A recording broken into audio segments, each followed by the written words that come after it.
Hello and welcome back to another episode. Now today I want to talk a little bit about my Game Boy and Game Boy Advance game collection. This isn't the most impressive or biggest game collection that you'll ever see, but in that sense I think it represents an authentic, certainly Game Boy collection, because, well, the Game Boy was portable, and for me, for example, in the early 90s, it represented that freedom, the ability to know that, you know, on that long car journey when you're stuck in the back seat staring at cars going past, or when you're going to visit family and friends and you're going to inevitably have that period when everyone's talking grown-up boring stuff and you want to just distract yourself. Either you could take a book with you, which I did, or you could take, for example, your Game Boy, and so you wanted to have a collection that was portable as the consoles, the system itself. And so, yeah, you know, some people want to try and get every possible game that they can for every system that they possibly can. But for me, in some respects, the Game Boy and the Game Boy Advance, by extension, are consoles that require a certain amount of curation. You know, you need to be a Spartan selection of games that will keep you going on those tough road trips. And so, as I say, portable, effective, and hopefully saying something about you, or in this case me, as a gamer, as a person. So in no particular order, we're going to go through these Game Boy games, and some of them actually I relatively recently acquired via my brother-in-law. You may remember I came home from Northern Ireland a couple of years ago with a fair number of Game Boy games. But they're all still in the same vein of the games that I grew up with. So yeah, let's dive in. I suppose first of all, one of the defining games for me on the console, on the system, was well, this one here, and that is Super Mario Land 2. I remember the advertising so incredibly clearly. The 6 golden coins was a tremendous mystery at the time on TV and also in computer game magazines, and it sort of highlighted to me that the Game Boy was its own system, and I'll come back to that in a moment. But this represented a meaty Mario experience on the go, especially following up, for example, Super Mario Land, the first game. But also, actually, in addition to the games, I always really appreciated the cartridges that they came in. These cartridges are beautifully designed, elegant little things that obviously keep the game safe and clean. I always really appreciated the sort of the ovoid shape there, which beautifully matches up with the cartridge inside. There's nothing worse than seeing someone who's put a Game Boy cartridge upside down or back to front in a cartridge case that's clearly designed to hold the game in a certain way. So I was always very finicky about that as a kid. Anyway, that's game 1 out of the way. Let's see, game number 2. This is one actually that I got in person, as it were, now because of my brother-in-law. But I used to play a friend's copy when I was a kid, and that is Amazing Spider-Man on Game Boy. Now this is what I mean by this idea of the Game Boy being a lesser or half a console or something. In some ways, it was literally half of the home experience. It's 8-bit compared to 16-bit, and that really was highlighted with certain games compared to their older brothers. You know, so Amazing Spider-Man and Co. Eventually had, or indeed at the time had, versions of Spider-Man which were a bit more fleshed out on console. A notable version would be Spider-Man on the Dreamcast, for example. So sometimes you felt as though you were taking a lesser experience on the road, but you're always grateful for that. You're always grateful for the fact that you could, even though it was slightly watered down, have these games with you. Next we have Kirby's Pinball Land, a fairly solid pinball game with Kirby's cutesiness injected. And I've always been a fan of Kirby and his cutesiness. I talked about this in a previous video. Yeah, it's a welcome addition, and also was lots of fun on the go. Next we have Kung Fu Master. Kung Fu Master is a game, again, I've recently acquired because of my brother-in-law, but I played it as a kid. I knew someone who had a copy of this. It's a solid, fun, simple kick and punch experience. what more do you want from a Kung Fu game on Game Boy? Now here is a game that really highlights this sense of the Game Boy being a slightly lesser experience, and that is Micro Machines. Micro Machines is a game that I've already talked about absolutely adoring on the Mega Drive. My brother and I would play the console version of this all hours of the day and night, competing with each other. And so, yes, this wasn't as vibrant, the sound wasn't as good, the machines didn't look as cool, but the fact that you could have it on the go, that was the selling point. And in some respects, that's sort of, is it not, the selling point at the moment with the Nintendo Switch. Yeah, some of these games aren't going to be the optimized versions, but they're portable. I'm thinking, for example, of Skyrim, this kind of thing. And also as well, again, as I say, not all games were watered down versions. Others were bespokely made for the Game Boy and really brought the Game Boy to another level. And one of those games was this one, Zelda Link's Awakening. By no means a watered down version of a console title. I mean, similar in that sense to A Link to the Past, but this game, I would have owned a Game Boy just for this game. That's how good at its best the Game Boy could be. Now here's a strange one. This game I picked up, I don't know, a few years ago now. That is Harmony on Game Boy. A puzzle game with a sort of slightly scientific element to it. Not a fan, not a tremendous fan, but it intrigues me, and that's why I still have it in the collection. Now here's a game which, this game is just kicking my ass, and that is this one. Come on, focus for me. Yeah, Adventure Island. I just can't play it. I just can't. I mean, it doesn't help that that I bought this game only a few years ago now without the instructions. Next we have, there you go, Pugsley's Scavenger Hunt. This is another game which I have acquired via my brother-in-law, but I played certainly as a child and loved it because I loved and still do love all things Addams Family. It's not the best game. There is actually, I think, an NES equivalent, but it's fun, and really it was the branding. It was the fact you were playing Pugsley that really kept me going with that game, and what keeps me coming back to it. Now here's a game where the artwork kind of belies the game a little bit. That looks like a really action-packed sort of Rambo-esque sort of computer game, Fortified Zone. But it's a fairly standard, as far as I remember, top-down run and gun game, and it's not the best in its genre. I think I always remember, again, this is one that I acquired fairly recently, but I remember playing as a child. I remember being very disappointed in the contrast between the artwork and the game. And sometimes that did happen definitely on Mega Drive games. Certainly NES, I think, SNES sometimes, Game Boy. Some of the artwork early on in computer games, or even now actually, frankly. Yeah, sometimes basically what I'm saying is artwork and designers, Ubisoft, can overstate their case, Mickey Mouse. Disney often made, certainly back in the day, solid game experiences based on their characters. Mickey Mouse is a, passable platforming type Game Boy game. I like it. Next we have a game which I have talked about recently, and that is Kirby's Dream Land. This was the game that my Game Boy came with originally, Kirby's Dream Land, and I played that game so many times. I completed it so many times. Next we have a game which at the time when I was a child I didn't realise, but now having recently reacquired it, as I say, by my brother-in-law, is a game that's very similar to Contra, and that is Universal Soldier. I was recently actually playing this only a couple of days ago, and I was really enjoying the fact that it felt very Contra-esque.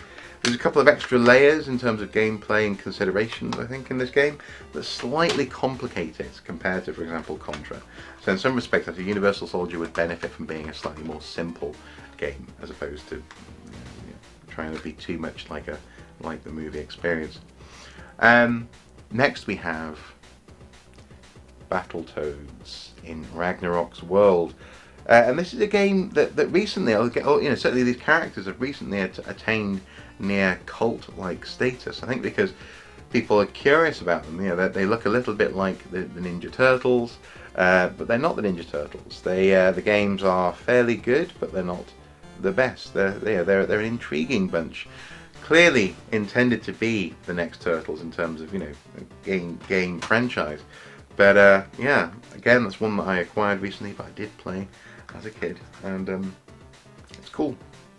Okay, before we move on to the Game Boy Color games, a couple more Game Boy cartridges to go.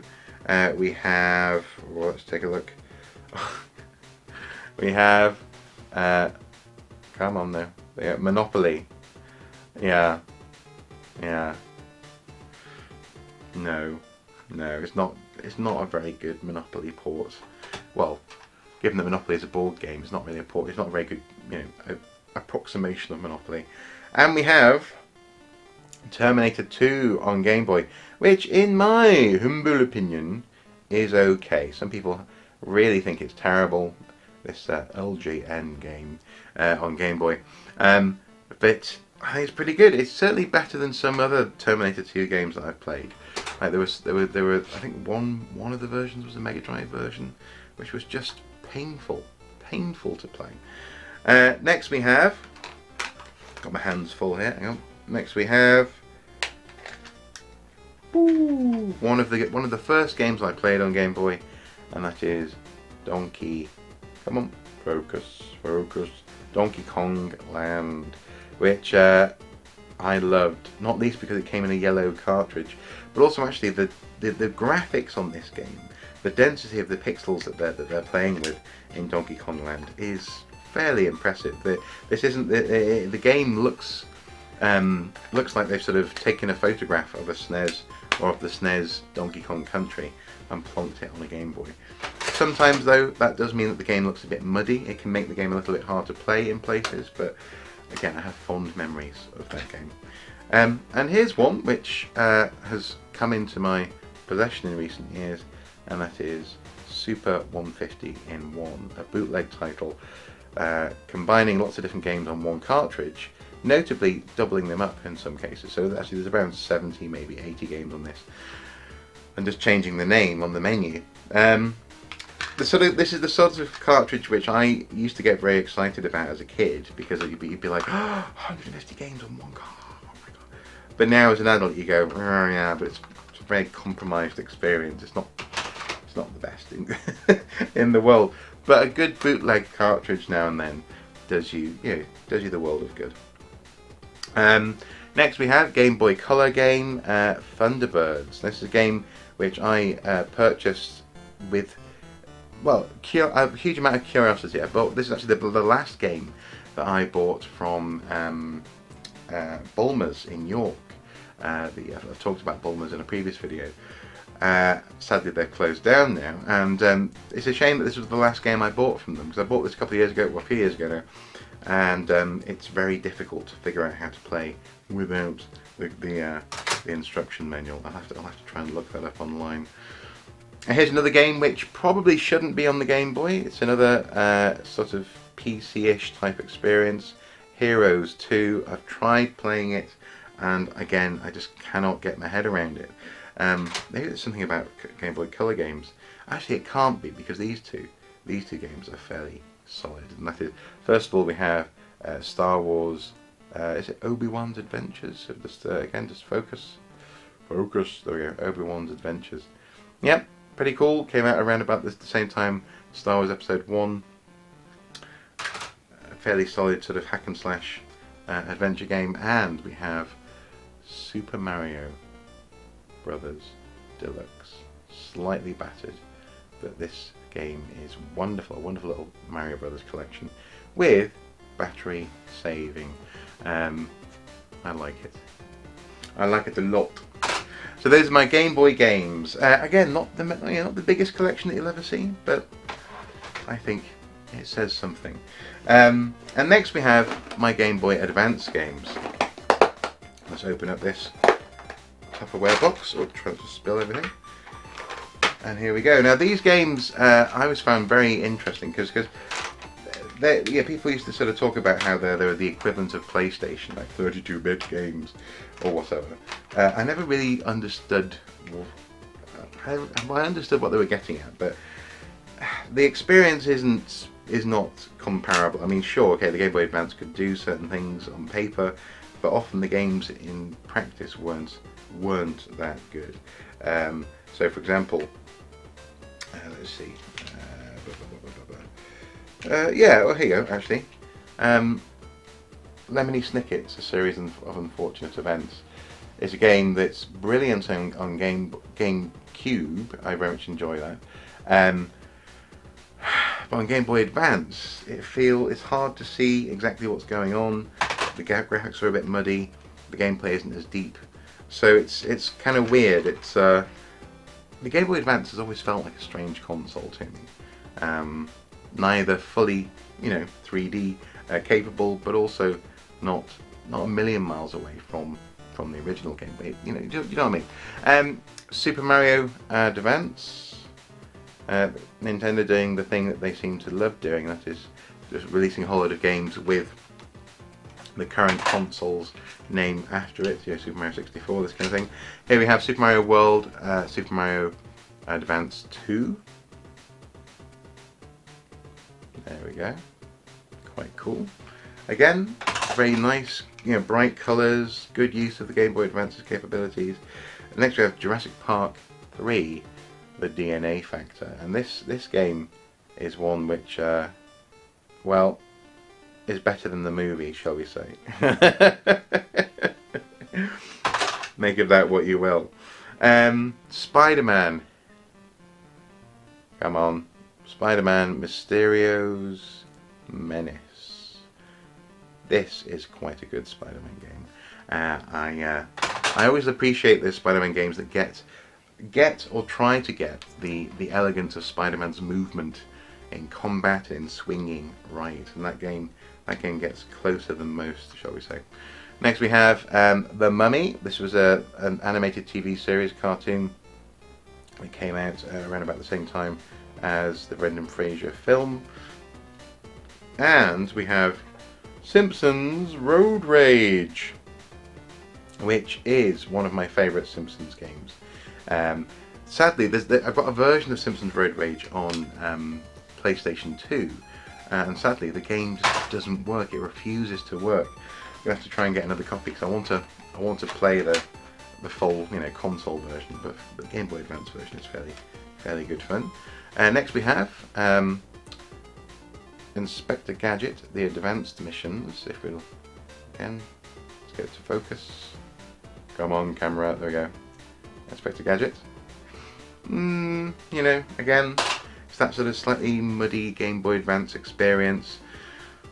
Sadly, I think the same goes for this Splinter Cell. So much better on full, as it were, consoles. I first played Splinter Cell on GameCube. Here we have Charlie and the Chocolate Factory. This came out supporting Tim Burton's movie. This is a fairly fun platformer adventure game. I'm actually finding this game, or did find this game, more fun than I am finding. It seems reviewers thought of it at the time. People were quite scathing of that game. I quite like it. Next we have, let's see, Narnia. The Lion, the Witch and the Wardrobe. I think the Game Boy Advance had quite a lot of, come on, focus. Quite a lot of movie tie-ins which were, of varying but usually fairly dodgy quality. And that's one of them. Next we have, in its equivalent of the Game Boy cartridge case, not as pleasing as the original Game Boy cartridge cases, I have to say. Next we have Zelda Minish Cap. It seems that the Zelda games pretty much define the best of what a Nintendo console can do, certainly the portable consoles, and Minish Cap was no different.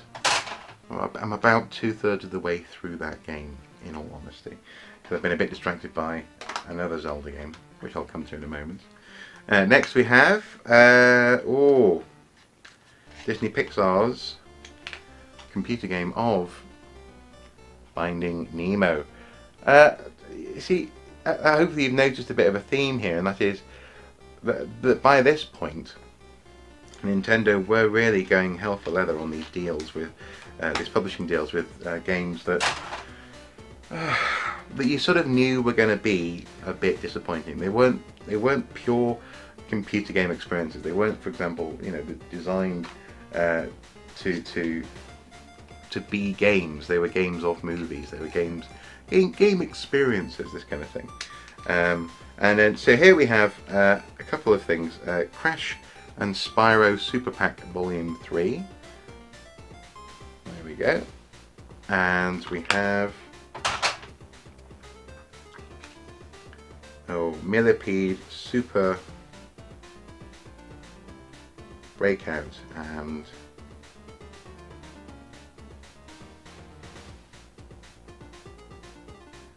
Load Larger, I think. There we go. Bit hard to see in this light. There we go. So multi games that came. I can't remember where they came from actually. I picked them up along the way anyway. And finally we have The Legend of Zelda: A Link to the Past, along with the Four Swords Adventure. This thing will just. Come on, camera! You can't focus because the game's so amazing. It's just like being blinded by. Oh, there you go. This was the reason that I got a Game Boy Advance. I held off on getting a Game Boy Advance for a couple of years when it came out because, frankly, I still was enjoying my Game Boy. But I got the Game Boy Advance SP and this game at the same time, and that's when I started collecting Game Boy Advance games. And well, this was the first console that I actually got to play Zelda: Link to the Past on. The SNES version I only recently acquired when I got my brother-in-law's SNES, and having seen this game originally on my cousin's SNES all those years ago, I'd wanted to play it, and finally, in the early 2000s, I could get my hands on a version of Link to the Past and play that game. Although I've never actually played Four Swords Adventures because I could never get 3 other friends who had the game and the Game Boy Advance and the cables to play it with.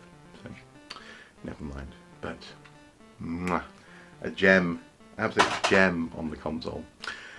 So there you have it. Those are my Game Boy and Game Boy Advance games. There were some notable exceptions which I no longer have, but I definitely enjoyed playing back in the day. One of them would be obviously Pokemon Red, certainly Pokemon Yellow, and also there's another game that sticks in my head, and that is one that my brother really sort of, he fiercely claimed this game. And this is the reason why I don't have it in the collection, is that even though he doesn't have a Game Boy, I think he took it with him to uni and insisted this is my game.